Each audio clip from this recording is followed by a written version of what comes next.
Central Park. 843 acres of natural beauty in the middle of Manhattan skyscrapers. What seems to be nature's gift is actually the result of hard work and dreams. An oasis to escape to in the middle of a busy day, a breath of fresh air. First tree was planted on October 17, 1858, and by 1873, 5 million trees were growing. Beautiful Central Park, full of grass, trees, and bushes, but built from the determination and dreams of one man. I'm Michelle Gilchrist, and this is my favorite place in Central Park. What's your favorite place in Central Park? My favorite part of Central Park is Strawberry Fields. And no, that's my favorite part. I like this section at lunchtime, but after lunch, you know. Well, this is one of my favorite spots here in Central Park because I can come here and sit and contemplate and think, which is one of my favorite things to do, especially when you have a lot on your mind. But the other favorite part of mine is Strawberry Fields, because I'm very fond of John Lennon and the Beatles and their good music and stuff, and it's a very tranquil area. I think it's quite beautiful. My favorite part is the way the boat side is, the boathouse. And I love it, and I see a lot of people going in and out, renting boats and a bicycle. I see a lot of kids playing around. I just wasn't there about half an hour ago, and I loved it. And I like to walk around the park, but that's my favorite part. Andrew Jackson Downey envisioned this park in 1849. Mr. Downing drowned in a steamboat accident on the Hudson in 1852. This is his legacy. This is Winston Gilchrist signing off from Central Park, New York. Welcome. The reason why I go way back to, I first produced that in 1989. That was the first piece I did as a TV producer. I was in school, matter of fact, television and production school. I played that because of the fact that my daughter is in that piece. And I was, we're talking about children. And I know how I would feel if my child was taken away from me when she was a baby. And you see so much on television of people coming back and, as they're grown and trying to find their roots, they seek who their real mothers and fathers were. This is a problem, and today's guest, Shalom, from People United for Children, deals with this constantly, daily. It's a constant reminder of what the Administration for Children's Services does as a profession, stealing children. Welcome today's guest, Shalom. Glad to be here. Shalom. How are you? How are you? I'm fine. Can you get him to turn down the radio upstairs, please? Thank you. Go ahead. I'm sorry. Go ahead. I'm fine. Good. And I'm glad to be here with you all today. Well, it's today's topic is about the Administration for Children's Services. I'm sure you deal with this constantly. Yes. We see people that you're involved with constantly being abused by the Administration for Children's Services.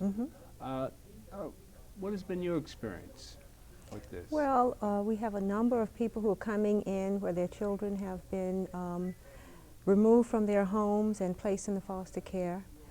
Many of them are in situations where their children have been removed without even a proper investigation. That it means that someone makes a call and someone downtown someplace that sends someone by to pick up your children and place that child in foster care.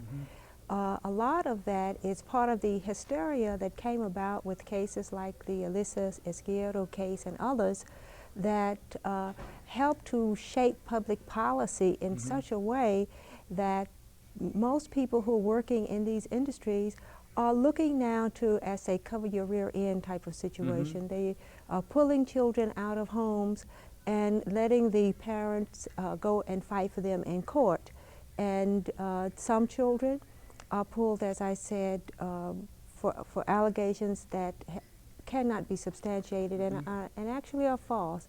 And then you have another segment of children who are removed from homes where there is abuse in the home. But as part of our piece at People United for Children, we believe that no child should be removed from its home without a proper investigation, without there being other types of services and backup for families, especially children. Mm-hmm. Because right now we have a system that's overburdened with children in foster care.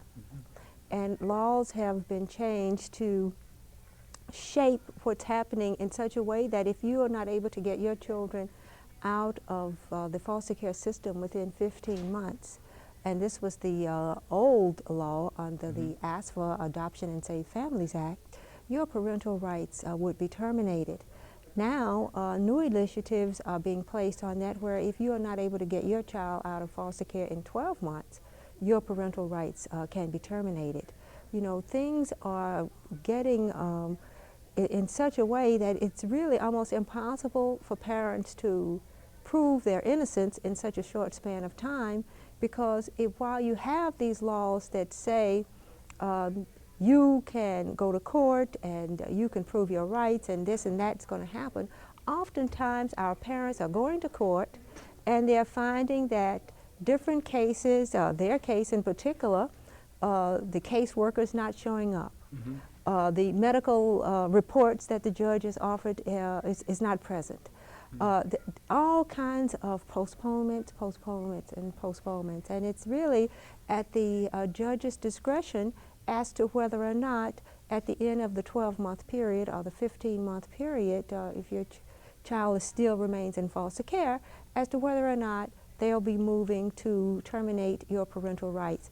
And by that they mean in your relationship with your child, but more importantly, they mean to end the relationship of your child with you. And put them up for adoption.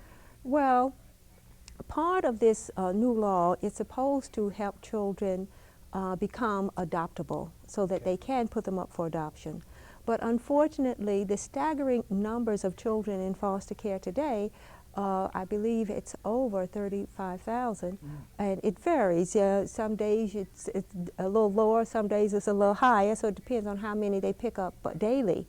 But the staggering numbers makes it impossible for all those children to ever be adopted. But it's $40,000 involved in each child.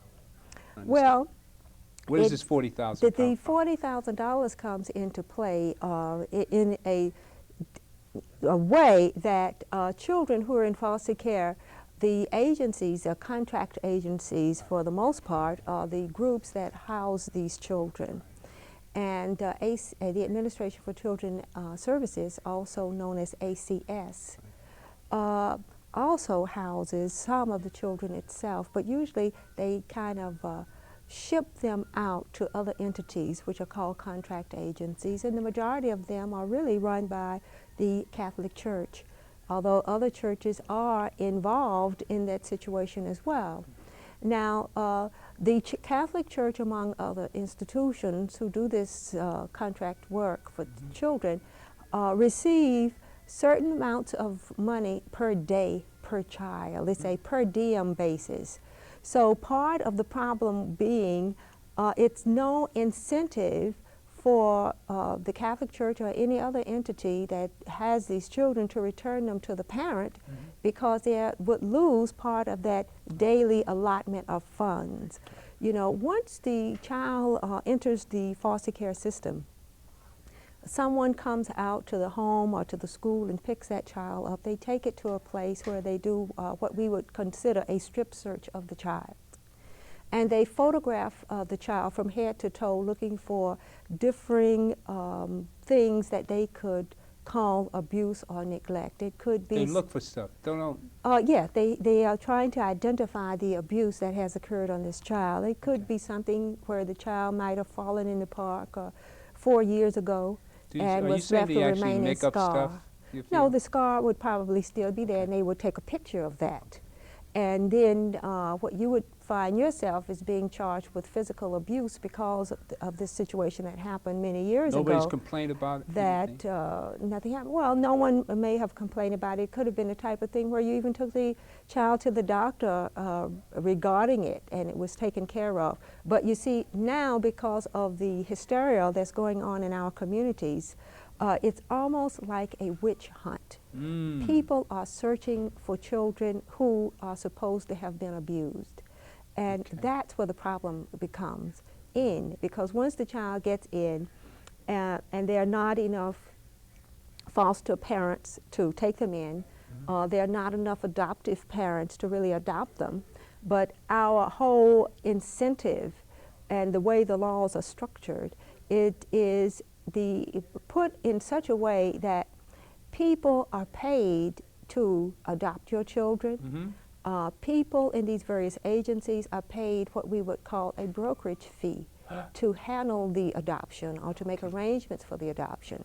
The foster parents are paid, and their fee that they are paid is really kind of a minuscule kind of fee that's on the very bottom, because the majority of the monies that are going into foster care today from the differing governmental agencies, the state, the city, and the federal government, are going to keep those people on the top living luxuriously.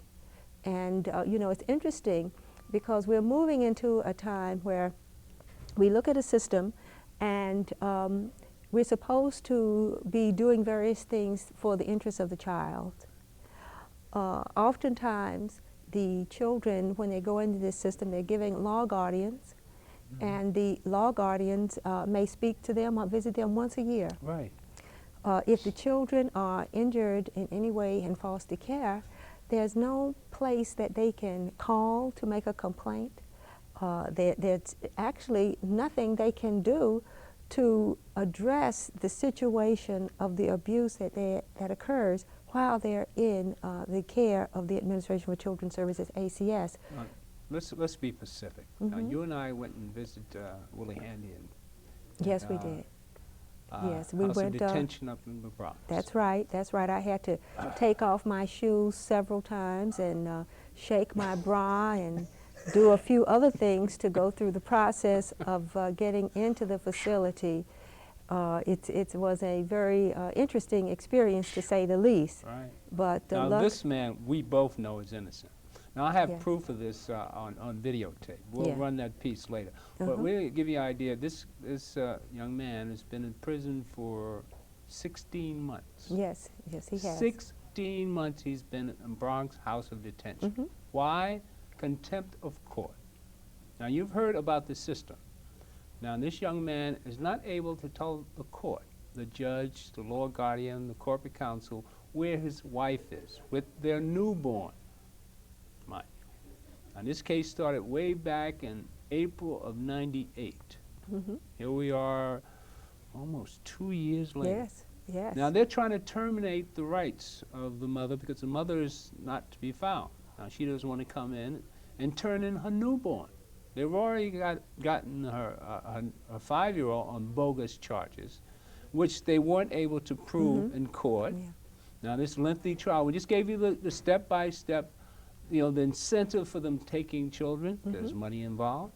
Oh, yes. The incentive for caseworkers to lie, they get promotions.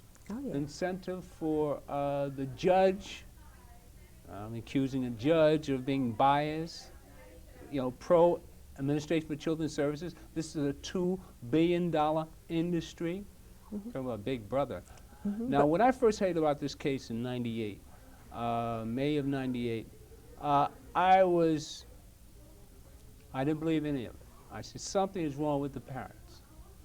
I didn't know Sharon at the time, and I didn't realize there were dedicated people.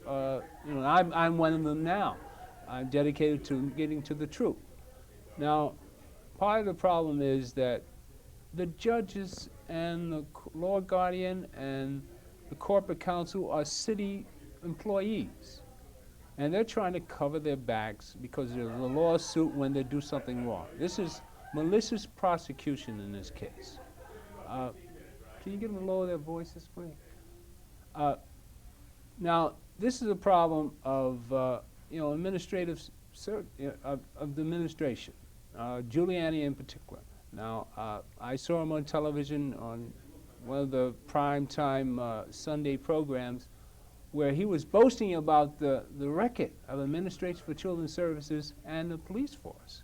Now, we have a clue of what the police force is doing with the Diallo case. This is live, so any of you that saw the case this morning of the officers on the stand, anybody who saw the program last week, the lot that didn't come out about Boss and his alleged heroics of the day. I didn't see the program. I just can't watch it because I know what happened behind the scene. Let's get back to the Handy case. In the Handy case, I tell you, I guess it's best shown by running the videotape. That way you won't hear us speak about it. You'll hear, let's go back to the beginning. Now we're going in front of Doctor's Hospital. It's in VTR 2. And we'll just go back to the beginnings of this whole story. Now I just want you to just listen carefully of the Handy story. And then we'll come back afterwards. All right? Thank you. Introduce yourself, please. Arletha Handy. Willie Handy. Tell us about the story. Okay, Gil. On March 23rd, we brought our daughter here to be examined because I saw on her underwear that there was a yellow stain. So as a concerned parent, I brought her here to see if it was some type of ointment that I should put on her. And my daughter was seen by Dr. D'Antonio of this hospital, who examined her, but he could not treat her. And we were later referred, after he examined her, he referred us to another hospital. But while he was examining her, he took gonorrhea cultures of my daughter, and I asked why. I didn't get a response, but I assumed that he was just doing a preliminary precaution concerning my daughter. He then told us to go to the regular treating physician where my daughter's treated, and he asked me where. I said Staten Island Hospital. So when we arrived at Staten Island Hospital, they also did the same exact tests, if not more broader.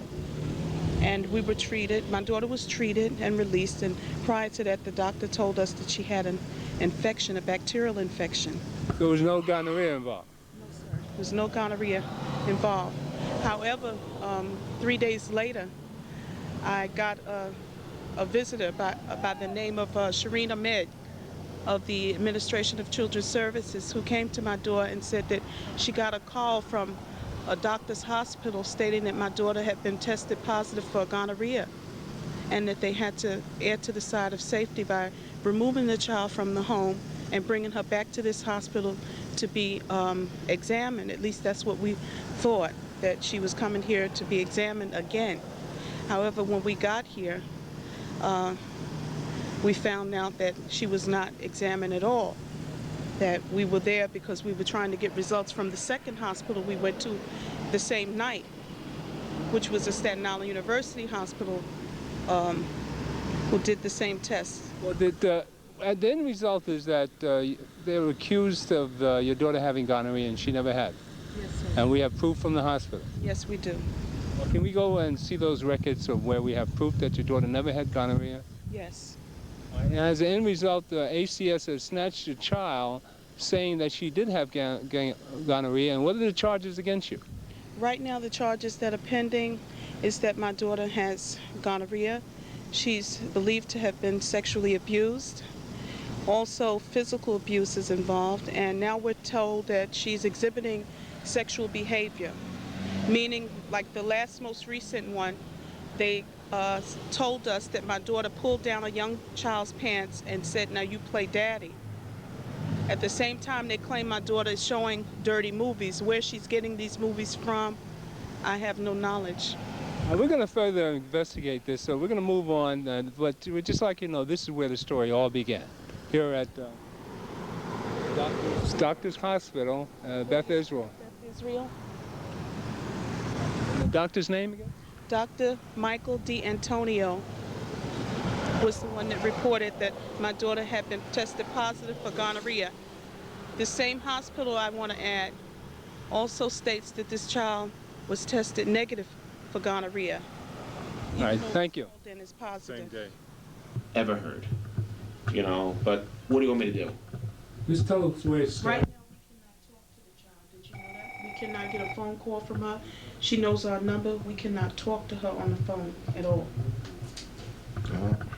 They also claim that she's exhibiting sexual behavior, that she pulled the little boy's pants down and said, now you play daddy.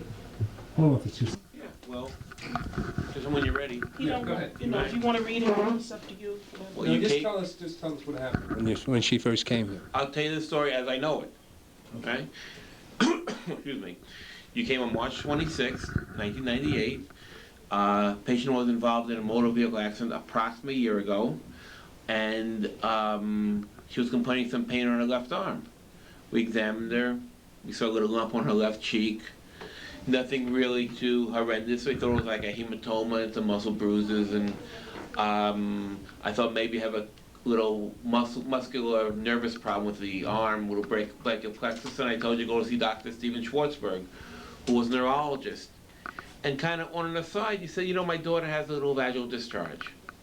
My mind taking a look. So he looked. Didn't see anything. Didn't see anything that made me suspicious of anything. It's a little discharge. I thought your child had a little non-specific vaginitis. Very common in kids. No big deal. Tell you to give her a vinegar bath, and all is well, and kind of sent you on your way. That evening, I got a call from some man who identified himself as the father of the child, who said that he just got a call from a hospital, doctor's hospital, and said his child had gonorrhea. Well, that took me back a little bit because I thought that was an amazing story. So the next day I went over to doctor's hospital, where they told me that, yes, indeed, the child had a positive smear, and the culture was pending. And you had just examined her I examined her the day before. the day before. Yeah, but I didn't examine her for gonorrhea. I examined her looking at the child, her vaginal area, and to tell you the truth, I didn't see any kind of abnormality there at all. I Was thought, her hymen intact? in my opinion, she was. 100% she was, in my opinion. She was not bruised, she was not swollen, she was not ripped, she was not bleeding. She was, looked like to me, a perfectly normal, healthy little girl. Okay? They told me that they could not take care of her correctly, and they sent her over to Staten Island Hospital that evening. True. So that evening, I went over to Staten Island Hospital, and I talked with the people over there. I believe it was Dr. Sammy Saad, and he kind of reiterated the same thing I said. He said the child looked perfectly intact to him, that the child looked perfectly normal to him, that the child did not display any kind of abnormal motions or abnormal activity, whatever, when he examined the child. And according to him, the Staten Island Hospital smear was negative. From my understanding, the Staten Island culture remained also negative all along. In other words, they didn't find any gonorrhea. That is my understanding. I never saw the actual reports, but that was my understanding from talking with Dr. Saad. That's true. So who is it that found gonorrhea? Do you want us to bring the reports in? No, just tell me who. I never saw any reports per se. I can only say that Doctor's Hospital had told me that they suspected gonorrhea and that they felt they saw intercellular gram-negative diphthococci, which mean gonorrhea. But did I see the reports? No, I never saw the reports. Well, in your investigation, you didn't see any of this. Say that Only again? the Staten Island Hospital, they said that the smear was negative. That's what the assumption is. That's what I was told at Staten Island Hospital, and I was told something else at Doctor's Hospital. At Doctor's Hospital, I was told they found intercellular gram-negative diphthococci, and at Staten Island Hospital, they said they did not find that. Now, both are from talking to people, neither are from looking at lab reports. Documents. Yeah, I didn't see any documents on any of this stuff. The next thing I knew is you guys called up with this guy. And I told you the same story, and you said, I was the father, I didn't call you. That's right. And, whoa, what is this? But who called me? I don't know. He did, he did identify himself as the father. He gave me his name, but the truth is, I don't remember what he said his name was. It wasn't something that I thought I had to remember. He said he was the father. I assumed he was the father. And from there, you told me a horrendous story about child welfare and so on and so forth. You know, your lawyer did contact me. He has the records. And more than that, I don't know. Thank you. You was telling me that when we asked you what is normal behavior and you explained it, you know, how the child behaves was normal behavior. Yeah, I would think that a child who was abused sexually should act differently when we're examining her down below. Usually these children will act one of two ways. Either they're going to fight like the Dickens to keep away from you, Okay. or they're going to lay back and going to be doing anything you want to you. Okay? This child acted like a normal child, in my opinion. She fought a little bit. She wasn't happy with me looking over there, but she didn't grab a hold of mommy and scream and cry and carry on and protect me, protect me, protect me. And she didn't act like a mannequin where she'd lay down, do what you want to me, and forget about it already. She, in my opinion, acted like a perfectly healthy, normal, average baby girl. Thank you. Thank you, Doc. I really appreciate it. You helped a lot. But this is true. I know. So tell me how is it that ACS, how did ACS get into this again? Dr. Well, that night, after the appointment with Dr. Joe Stefosky, the worker came to the apartment and said that Doctor's Hospital said that she was tested positive for gonorrhea. And this is after this, gives your name? No. She was tested for gonorrhea before I saw her. Oh, before. Before. Yes. She was. I saw But they her got a on report. the 26th. Okay. She apparently was at the hospital on the 25th. Third. The 23rd? 23rd. 23rd. Okay. I'm after the fact. Okay. Okay, not before the fact. All right. So because the smear would take a couple days to get going. So what they did was they tested her. You went for help. They tested her. They sent her to another hospital. Mhm. And then I'm the third person involved. Okay. Okay, after Dr. Saad at Staten Island Hospital, We came you wound up here. Okay. Okay, and that evening I got a call from whoever it was who said that my child has gonorrhea. Then I, the next day, went to St. Vincent, to Doctor's Hospital, heard what they had to say, and they told me that the child went to Staten Island Hospital that evening, the same evening of that incident. That evening I called Staten Island Hospital and talked with Dr. Saad. And let me add, Gil, to the record that the day before we came here, there were a week in advance I made an appointment because my daughter had been involved in this motor vehicle accident, which we had to follow up so we can get these bills paid by the transit authority over in Brooklyn. So in order to do that, we have to show and prove that there was some damage still pending with my daughter. So that was my reason for making an appointment here. But I thought that it would be only on the safe side just to check, since he is a pediatrician, to see if this yellow stain was indeed clearing up. Was it definitely the vaginitis also? This is before ACS got involved then? Yes, this is prior to ACS. So we already had confirmation from this doctor and Staten Sorry. Island that there was no gonorrhea? Okay. No, Well, I can't he didn't exactly test say her. that. I did not test the child for gonorrhea. I did not suspect the kid had the gonorrhea. I had no evidence, I had no reason to suspect this kid had any kind of gonorrhea. Right. This kid's vaginal area looked normal to me. This kid did not act abnormally. This kid did not have a kind of discharge that would make me think this kid was sexually abused or had any kind of venereal disease. Right, there's no Okay? discharge of it. This child looked to me like a perfectly healthy little baby girl with a little bit of vaginitis caused from wiping the wrong way, from her own little fingers touching her body. Nothing I haven't seen in the past, nothing that I wouldn't suspect wouldn't see again. Just a perfectly healthy little girl who needed a little bit of vinegar douching to clear her vagina up a little bit. Thank you, doctor. Thank you. All right. Thank you, Doc. I really appreciate the I time. can't believe you guys. No, I can't either. It goes- And it's on and on and on. We got a September the 15th court date. It's really bad. You It's the don't- whole summer. But your kid is growing up without you, Right, and I think that's wrong. yeah. That And is. this is the first time you've heard fifth or anything sixth like year. this, right? Now, I've never heard a. now you've heard the story. Now Yes. that's in his entirety. Now that was, as you saw, in '98. As long as I saw the date, what date was that? Oh my God. June '98.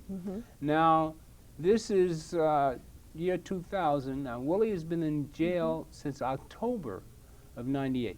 Now, if in that piece there, Arletha is pregnant. Now, this is just in June, so that child was taken in April, and this is June. She had a baby. Now, they're taking the first child, the 5-year-old, on these bogus charges.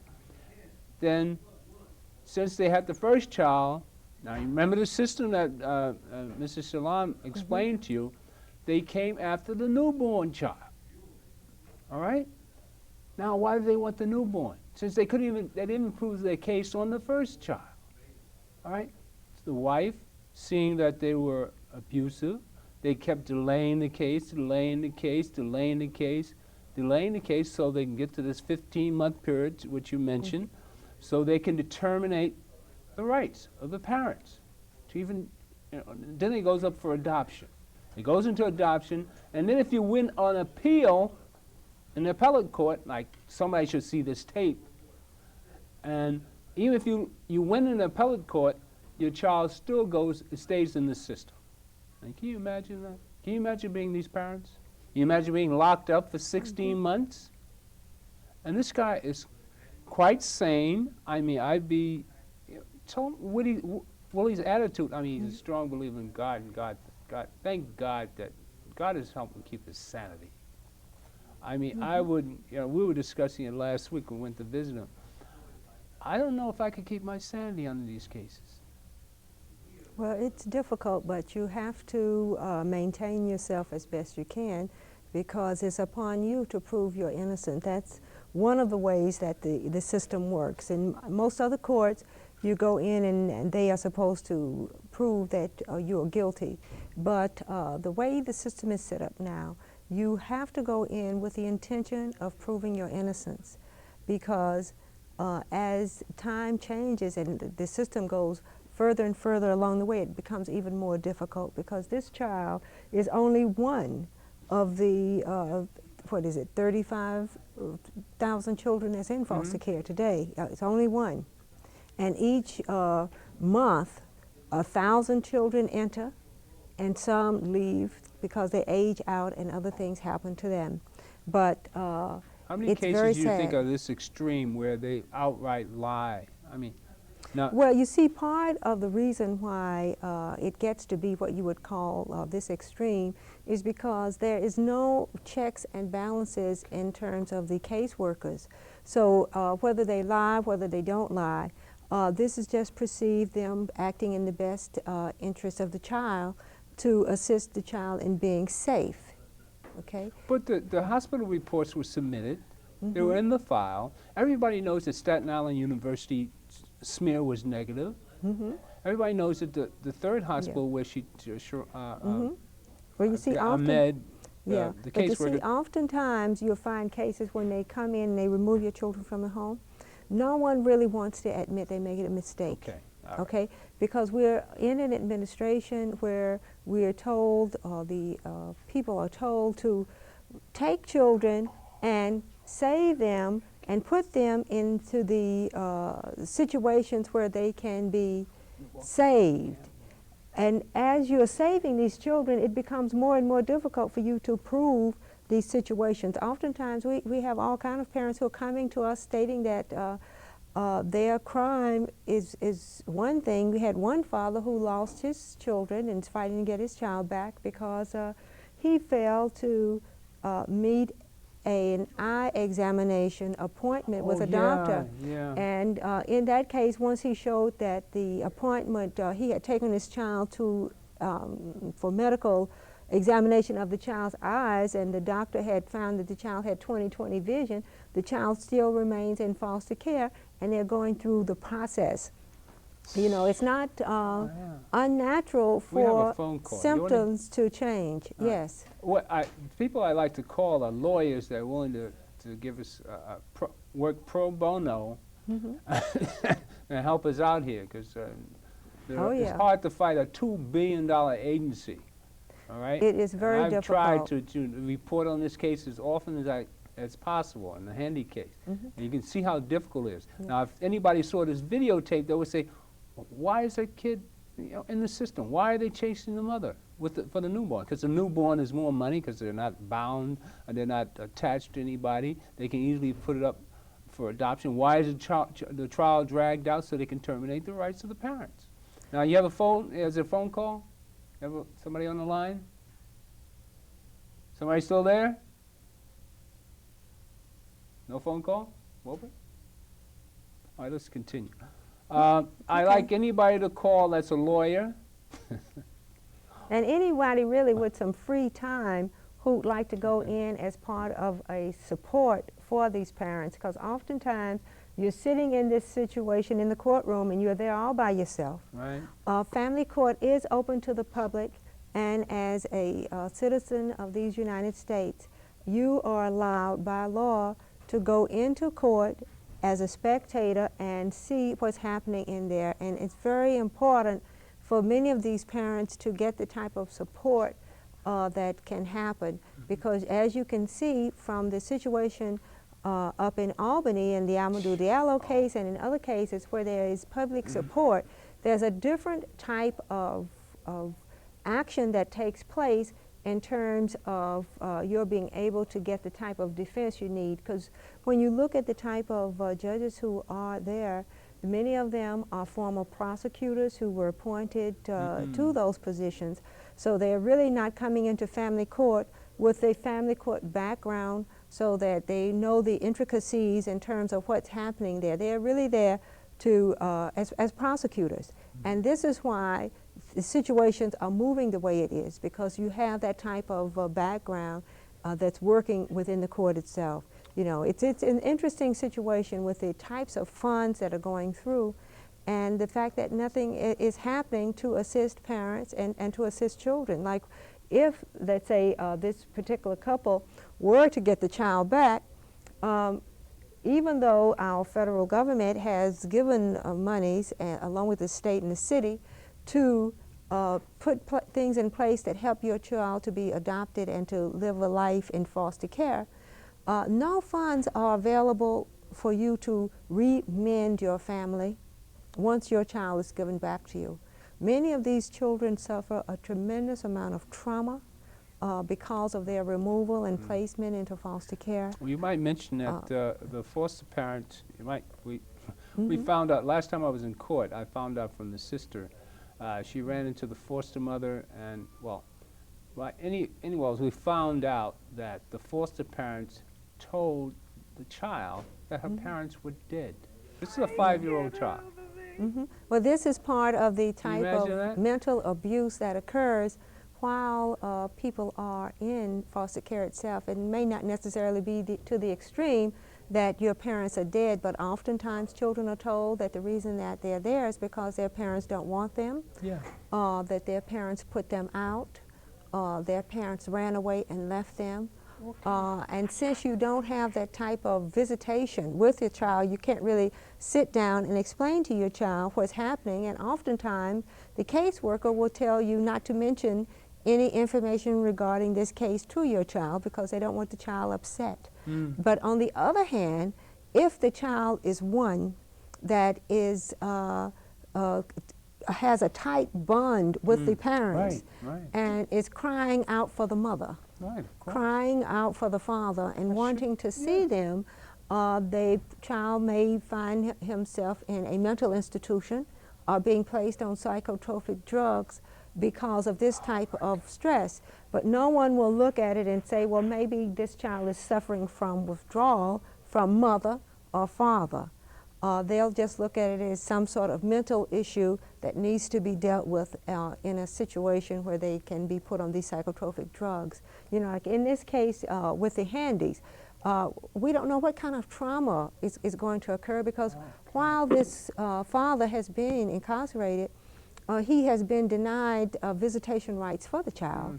So it was very easy for them to say that the father was dead or the father and the mother was this, that, or anything. But let's say once he gets out of prison and if he's able to reestablish visitation, then what are you going to tell that child? You know, when the child comes to see the father and realizes he's not dead, you know, it's going to look as if the father was hiding out in some way from the child, you know. And even now, as we look at this case, the Handy case, where you had them going into, I believe it was 4 different hospitals, if I'm correct? Three different hospitals. 1, 2, 3. Yeah, 3. Okay, and each hospital performing these tests to see if they could find some sort of venereal disease. Once you come to the conclusion that each one of these doctors are stating that there is no venereal disease, I'm sure Mr. Handy and Mrs. Handy felt that this would be all over, Right. that they would be free of this burden and be able to go on with their lives. They even thought that this videotape would be submitted. I actually tried to give the corporate counsel the videotape. So look, I thought it'd be a simple enough thing to say, hey, look at the videotape. Somebody called posing as the father. Now, who called posing as the father?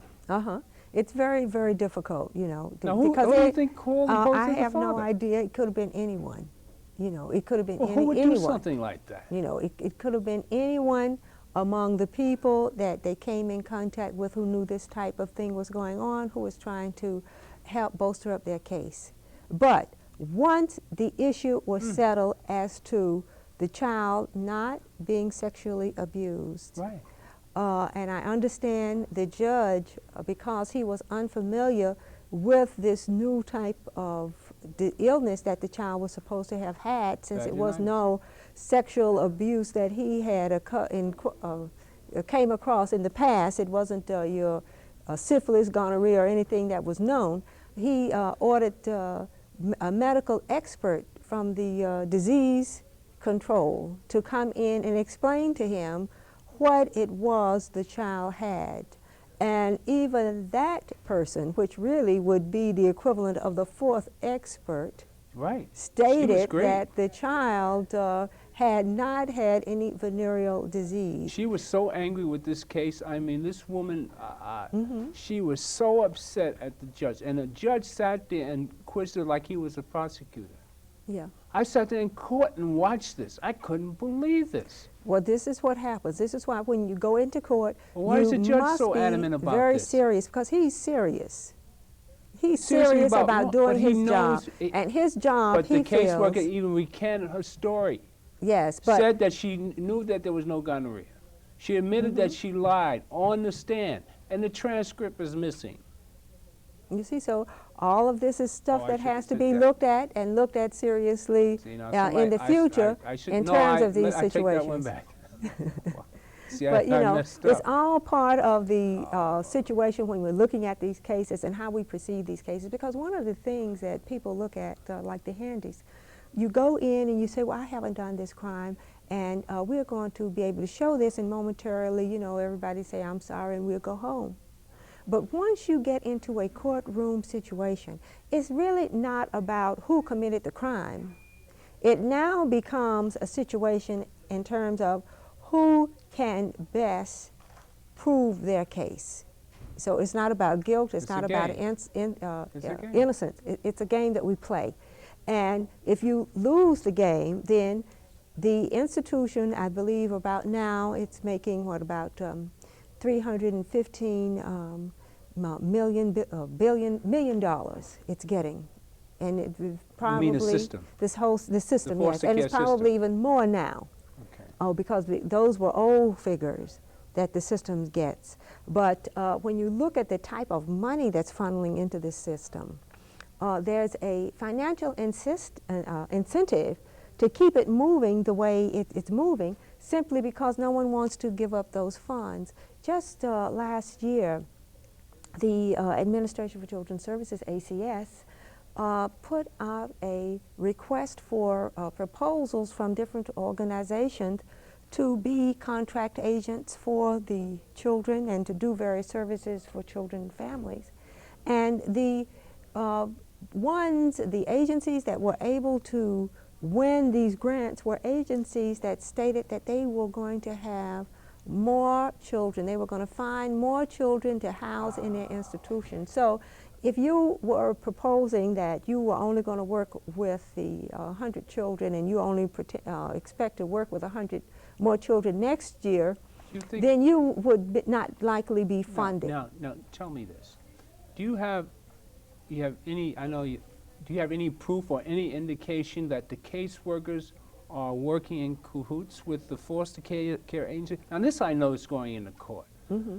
That Well, the caseworker and ACS are so close that I can't help but believe, I mean, in the Handy case in particular, these people that are involved in this situation, they're so callous about how they do things.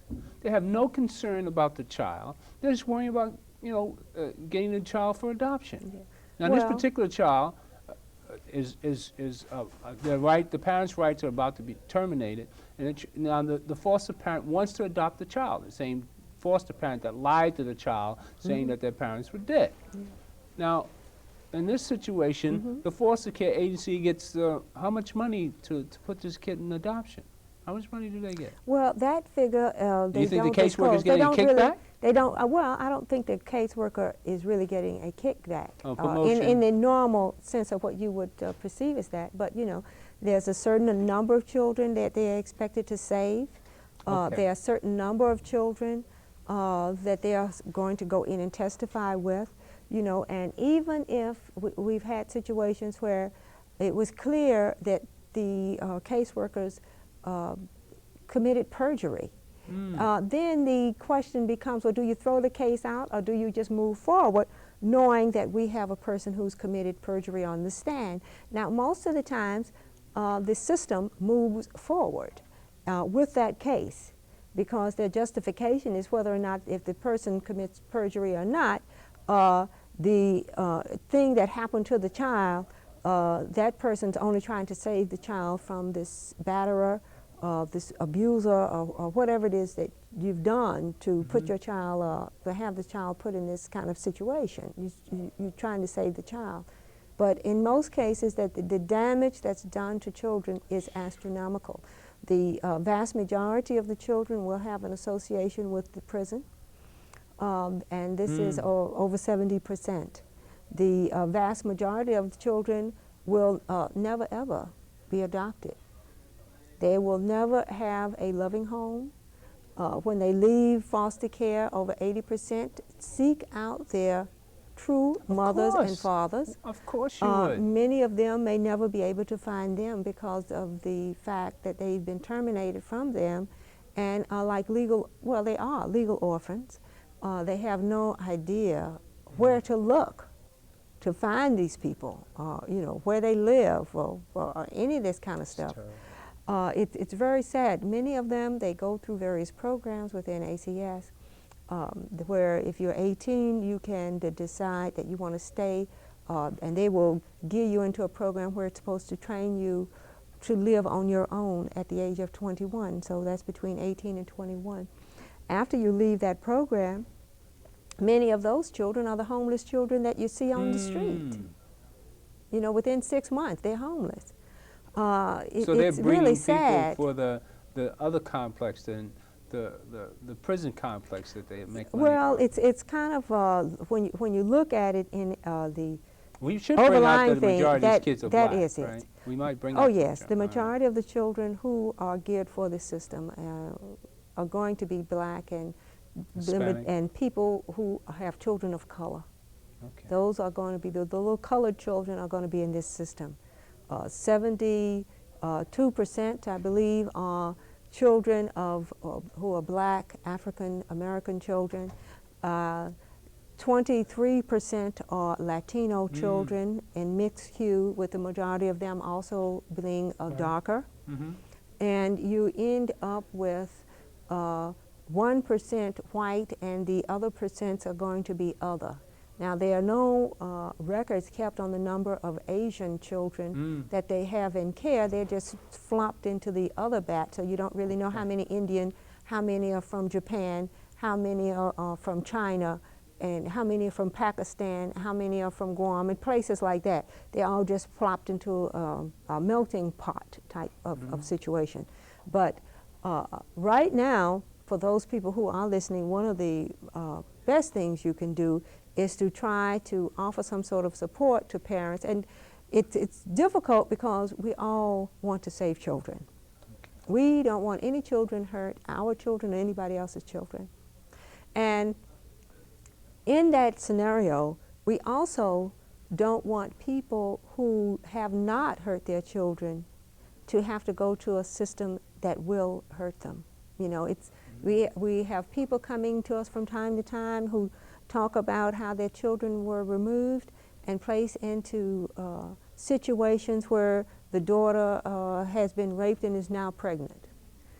Situations where a boy was playing outside and was hit by a car. You know, different types of situations. And these people who have our children are supposed to be protecting them. I would imagine from the types of monies that this agency gets per child, system-wide, we should really have the majority of them able to go to Harvard or Yale or any other institution instead of being homeless and trying to fill out their way on the street, because that's the kind of dollars are going in. You know, the monies for the end track are there, but no one is talking about the solution to the problem itself, and that solution obviously is the one that invests in parents, that invest in children, and invest in families. Because if you are declaring a large portion of families unworthy, then that lessens the pile of worthy people for these children to be with. Now, the majority of children you find in this system are there because their families don't have housing. Nobody's going to care about a child more so than their parents, than their natural parents. That is so true. There's a lot of abuse in foster care. Well, this is one of the reasons why you have situations like you've stated with the the foster parent who's taking care of the handy child. This is a young child. It's easy to control the child. You don't have to worry about the child crying for the mother and father if you've told the child stories that the child's parents are dead. You don't have to worry about taking them to visit, to ask for visits or any of that stuff, because the child now believes the parents are dead. So it becomes easier for you to have a child that's going to work with you, because they know that they really don't have any parents. Their parents are dead. You know, it's sad. It's sad. It's truly sad. I mean, it boggles the mind how this sort of stuff can go on. You know, it still amazes me how these people are getting away with it. Well, it's going on, and it's happening every day, and nothing is being done to change the way it's happening, because right now the people who are being affected by it are those people who are poor, who are homeless, those people who need services and need assistance are the main ones that are under attack, because the main predictor in terms of whether or not your child will be placed in foster care often is where you live. What is your income? You know, and we find a lot of these people who are in foster care fighting for their children are children who are poor, children who had to go into battered women's shelter where their children have been removed. You know, all types of situations like that with family and parents. And we as a society have to start addressing this issue in a way that is humane, where we do more than just give lip services to the best interest of the child, because realistically the best interest of the child is to be in a stable family, a family that it has a opportunity for employment, a family that has a home that they can live in. And we find, if we look back in the years, because everyone always talk about the good old days. In the good old days, there were those services. There were work programs for people to get jobs. There were housing programs for people to get places to stay. There were all kinds of social services available for families and to support the family and to support the children who lived in those families and their parents. You know, this is not the way it is today. Right now, we are really committed to the other end of the support, and that is to support and develop institutions so that there really won't be any need for families at a certain point. You know, we'll have machines raising children somewhere down the road, and I hope this is a gross exaggeration on my part, I- but it's really sad where we are today with the state of children and with the state of the family in this country and in the world. I just thank God for Manhattan Neighborhood Network and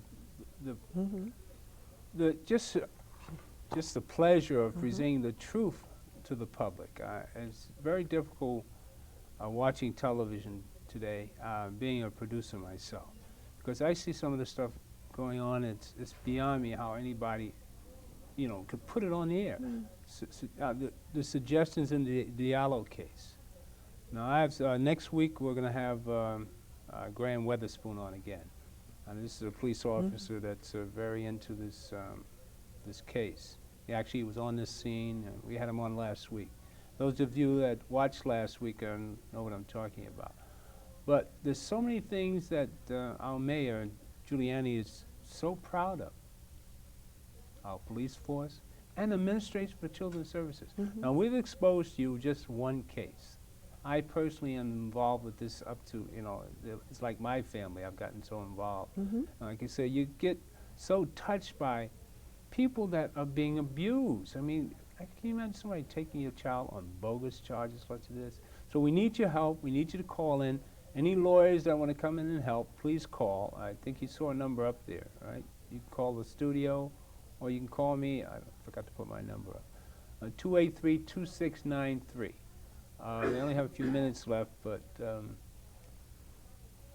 And those of you who need our assistance can I forgot call us at People United for Children, and that's 212-426-7557.